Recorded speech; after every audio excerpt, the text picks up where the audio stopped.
With the strength card energy right here, this could be an indication na parang someone here could be, alam mo yung parang tinitiis yung pain. Yung parang kunwari, pag nilagyan mo ng alcohol yung bagong sugat mo, yung parang pinipigil mo yung sarili mong sumigaw, no, because mahapdi sobra. So it looks like someone here is having a hard time or in pain, but trying to, trying to be brave or parang trying to deal with it, no, na punong-puno ng tapang. Yan, parang ganun. So let us see. Diba? Iba nga mga babes, teka, betadine na lang po yung ilagay niyo, wag na po yung alcohol. Kasi pag betadine, hindi mahapde, di ba? Pag alcohol nilagay mo, no, tapos lagyan mo ng asin, papasigaw ka talaga no? Parang pwedeng-pwede ka dong mag-audition, 'di ba? Sa Darna, 'di ba? Hindi na kailangan pilitin, talagang papasigaw kayo, 'di ba? So, ganun nga. So, alamin natin ano ba nangyayari rito. And what is really the situation in this reading? Thank you so much everyone sa palagian ninyong presence dito and together with the angels and guides and Archangel Michael, sa mga ancestors ng aking mga Nakshis and collective people. Thank you din po. Ayan.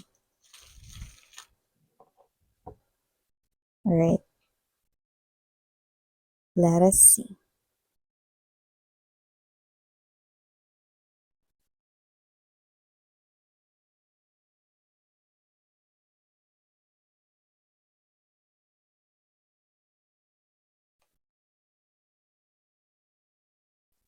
Kung sino man tong energy na to, no, this is the type of energy right here who has lots to offer sa inyo, lots to give sa inyo. Okay? So, yun yung nakikita ko rito. This person here keeps on thinking about you, fantasizing about you, but okay, meron ditong parang nararamdaman ako ditong parang blockage or there could be some kind of a harang right here. So, let me just keep moving to see more. Yeah, see, look at that. The Four of Coins energy is someone holding back, someone holding up his or her emotions and feelings inside, not letting it na maging obvious or lumabas or malaman mo. So, let me get more. Yeah, I'm pertaining to this Five of Wands energy. See? Conflict. Okay? Complicated then and at the same time, blockage. Heart of the reading, yeah. The Two of Cups.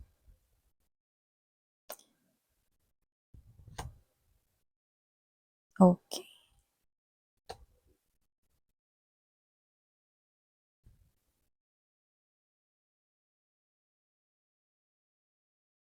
Okay. Eventually, this might happen in the future.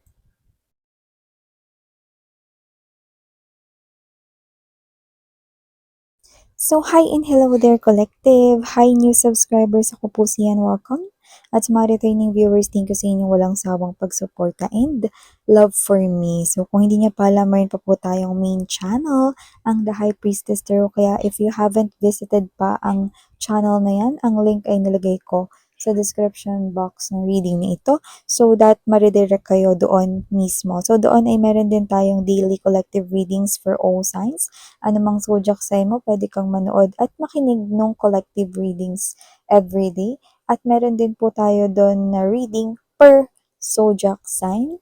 Weekly naman iyon. So, yun nga mga babes, na wala rin po tayo ditong gender. Babae, lalaki, LGBT, lahat po kayo welcome. Pwede nyo rin pong pagpalit-palitin yung mga roles if you want since this is general reading. And at the end of the day, palagi po kayong may free will na free nyo pong gamitin anytime, anywhere. So, let's talk about this. This is the energy here of someone na parang sa mga palabas is yung second lead. Yan, no? Anong second lead, miss yan? Yung may gusto sa bida, pero hindi yun yung nakakatuluyan. Yan. Ibig sabihin yung lumalabas na pangalawang option sa pag-ibig. no? 'Di ba sa mga love story, sa mga palabas, no, merong isa na bidang babae, bidang lalaki kung saan sila yung nagkakatuluyan. Pero meron palaging isang karakter, no, na lumalabas bilang pangalawang umiibig doon sa main female or main male ng palabas. So, parang ganun to. Meron ditong pag-ibig na tingin ko pumapangalawa dito. Ito ay lumalabas bilang Eight of Coins energy, no, na maaaring kaibigan mo or posible rin naman nakatrabaho mo na kaibigan mo na rin, kapalagayan mo ng loob, you know. So, this person right here, mapakatrabaho mo man yan, mapakapitbahay, mapa-friend, no, nakita ko rito na close kayo. Like, komportable ka sa kanya, familiar ka sa kanya, yun yung feeling. So, nakita ka dito with the Eight of Coins energy, and there's this Four of Swords. I do see that this person here keeps thinking about you, keeps thinking kung anong gagawin niya sa emosyon niya sa inyo. Yung iba sa inyo, mukhang malapit na kayong maikasal dito sa person, nakakonect ninyo. Kasi lumalabas na ito yung nagiging conflict dito is meron kasi kayong someone sa inyong energy. At yun yung mas binibigyan ninyo ng same reciprocity, equal pagtingin sa taong yun. So, ibig sabihin may minamahal kayo, may karelasyon kayo. Yung iba, pwedeng malapit na po kayong maikasal, nakita dito. At yung iba, posibleng kasal na kayo. So, parang ito yung lumalabas na conflict issue rito. Kaya hindi kanya rito pwedeng offeran ng love, yan no. So, nakita ko dito na kung sino man to mga babes, no, this person here has a lot to offer sa inyo. Meron din siya kakayahan rito na ibigay rito ang lahat ng pangangailangan ninyo. Pero hindi niya na yun magagawa, no, bilang isang lalaki or bilang isang babaeng nagmamahal sa inyo. LGBTQs, of course, welcome din kayo. It is because this person here knows na kung sino man yung kakonek mo or kung sino man yung in love ka, is love ka rin nun. At alam niya yun.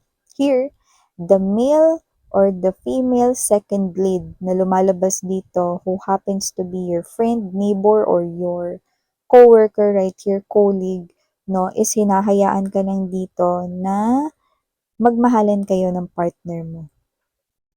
So this person here is thinking about you at night, but more likely thinking about how to or what to do sa kanyang sariling emotions and feelings ngayon.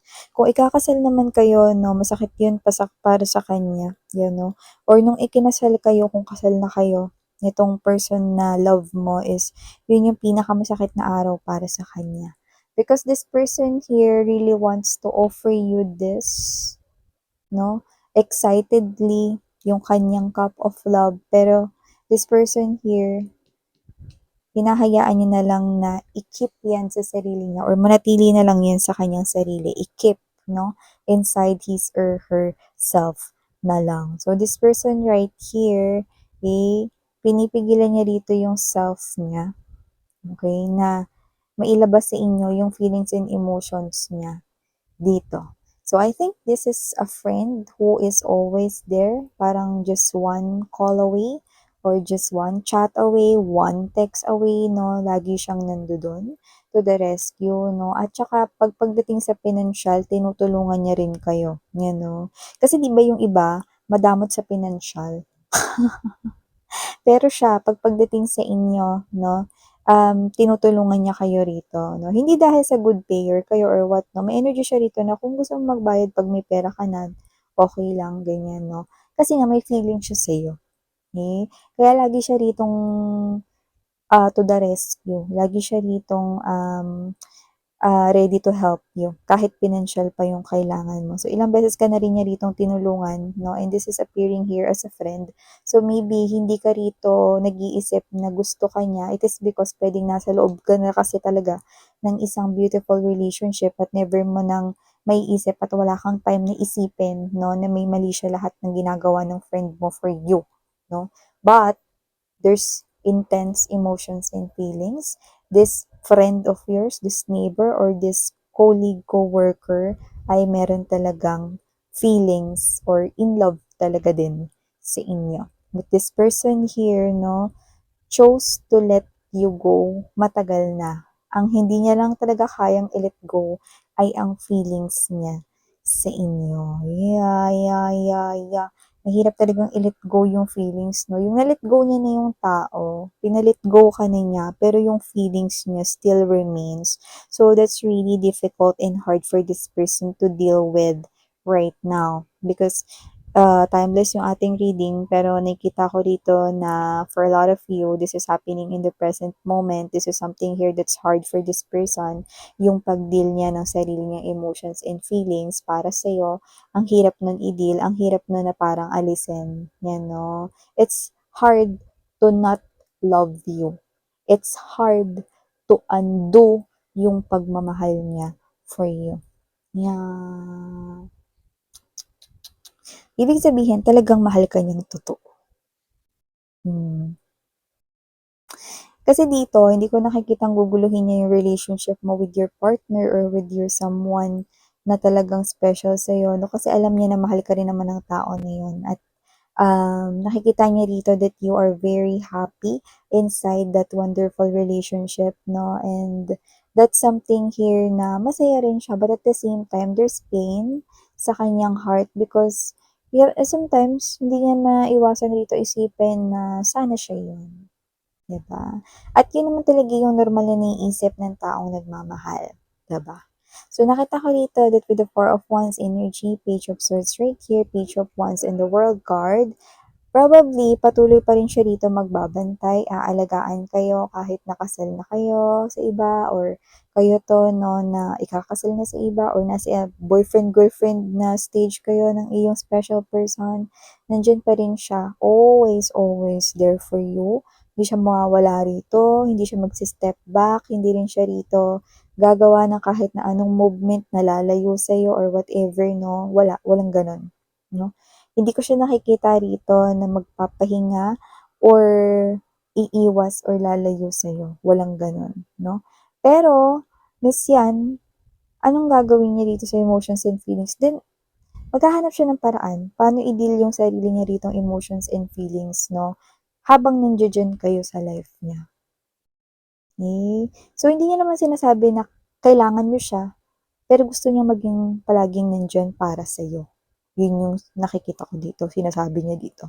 At with this, nakikita ko rito na malalaman mo pa rin in the future na meron siya or nagkaroon siya ng feelings for you kapag meron na siya ritong taong ibang minahal or kapag ikakasal na siya in the future, aaminin niya sa'yo na minsan niya kayong minahal. Yan o, see? Wala talagang sikreto rito na hindi lumalabas. At siya rin mismo magdedesisyon na sabihin yan sa inyo bago siya magsimula ng kanyang new chapter sa kanyang love life, no? In the future. So, parang babanggitin niya yan sa inyo at yun yung parang magpapabigla or ikagugulat niyo yun, no? Kasi hindi talaga kayo rito nabigyan ng kahit na anong clue or never niyong naisip na may gusto siya sa inyo, no? And yun nga, you will hear from that person talaga na minahal niya kayo. Yan. So, you might be shocked, no? Pero, nakita ko rito na hindi mo siya iiwasan after hearing that, no? Kasi, may kanya-kanya na kayo ritong love life. At nakikita ko rito na wala ring iwasang mangyayari kahit ma-reveal pa yung truth, no? So, nakikita ko rito na pag nangyari ito, no, nasa loob na rin siya ng isang magandang relationship, no? Dun sa taong nakadestined talaga for him or her, no? So, nakikita ko rito that you will go on a double date together with your partners right here in the future, no? You will travel a lot, no? So, nakikita ko dito, no? So, see, this second lead, male or female, no, dito sa inyong love story, no, na mala movie, ay nakita ko rito, no, na meron din taong para sa kanya. At yun yung bagay rito, no, na deserve din naman niya. Just like you, deserve niya ring maging masaya. Wow! So for the initials right here, I'm seeing letter O, letter P, and letter B. So, yan mga bis, maaaring initials ninyo or initials niya, maaaring first letter ng kanyang surname, name, middle name, or whatever. Okay, just take how this resonates, but, okay, those could be signs and clues, no? But this person here, I do see 'no, na parang siya 'to na habang dini-deal niya yung sarili niyang pain dito 'no, on what to do, how to do with his or her emotions and feelings 'no, hindi pa rin niya rito pinili na umiwas at lumayo sa'yo 'no, kasi siya 'to na talagang nagmamahal sa'yo ng totoo 'no, na parang, gusto niya maging always available 'no, para sa inyo. So yeah, ito yung mga mensahe nakuha ko para sa'yo, collective. Maraming salamat sa oras mo. And again, I'm Yan, saranghaeyo, love and light. Annyeong.